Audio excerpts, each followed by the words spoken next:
A Little Deb Will Do You was broadcasted on February 23rd, 1994. It was written by Nell Scovell, who you may know as the creator of Sabrina the Teenage Witch in the late 90s, but she also has been a spec writer on various other shows, specifically Late Night with David Letterman, It's Gary Shandling Show, The Wilton North Report, Coach, Murphy Brown. She's been in a couple of episodes of The Simpsons. She was actually the first woman to write an episode of The Simpsons all the way back in season 2. She's written for Space Ghost Coast to Coast. She's written for a ton of different shows in particular. And this is also directed by Lauren McMullen, who is a name you might not be too familiar with, but she also has directed a lot of notable things. A lot of Fox shows, actually. The Critic, King of the Hill, The Simpsons. She did some work on Mission Hill. She did Avatar: The Last Airbender. And she was most notably known for directing the Mickey Mouse short Get a Horse from about 10 years ago, which she actually became the first woman to solely direct a Disney animated film on that one, short length or feature length, which is really hard to believe considering how long ago that was. But this episode, you have Jay's adopted sister Margo being forced to get prepared for and attend a debutante ball. Now, if you don't know what a debutante ball is, they do a pretty good job of kind of establishing it in this episode, but basically what a debutante ball is that it's a formal ball that includes presenting debutantes during the social season, usually during the spring or summer. They require prior instructions in social etiquette and appropriate morals. The dress code is white tie and tails for men, and strictly floor-length, pure white ball gowns for women.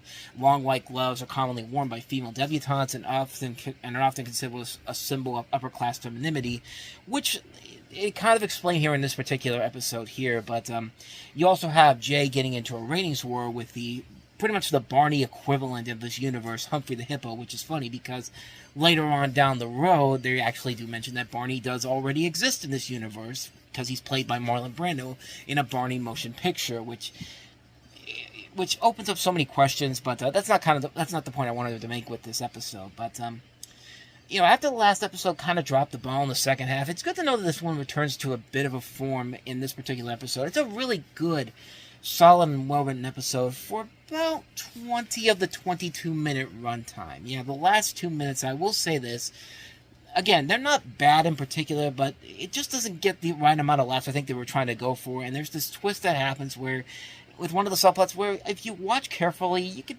pretty much tell early on what it's going to be. Like, it doesn't really surprise you when this twist actually happens, and you can see it coming after a while if you see the way it's set up beforehand.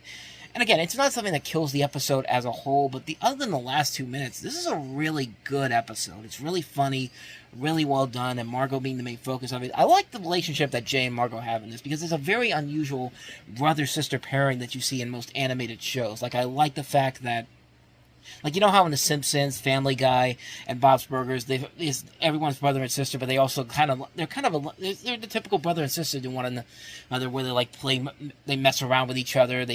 One person does something that the other person doesn't like, and all that type of stuff. I like how in this show, Jay and Margo's relationship is pretty much just a simple, straightforward relationship of a brother and sister that really do care for each other, and Margo's really the one that's keeping this whole family together, pretty much, as she said in later episodes. And I like that the show has that type of relationship. You don't really see those two ever going against each other in any way, shape, or form, which I think is a nice, refreshing tone considering what other shows of this type would do. And you always got Nancy Cartwright doing a good performance in this. I think she does a very good job in this. I think the animation overall is very well done. I love the jabbing of Barney and friends. I think it's one of the more hilarious parodies I've seen in this. Like, there is a lot of really good laughs throughout the episode. It's an overall really enjoyable episode, but I will say prepare for the last 2 minutes not being quite as good as the rest of the show is. But other than that, though, it's a good episode. I wouldn't say it's one of the greater episodes, but it's definitely an improvement from last week for sure. That's my thoughts on A Little Deb Will Do Ya. Excuse me, sir. The show's over. But I have nowhere to go.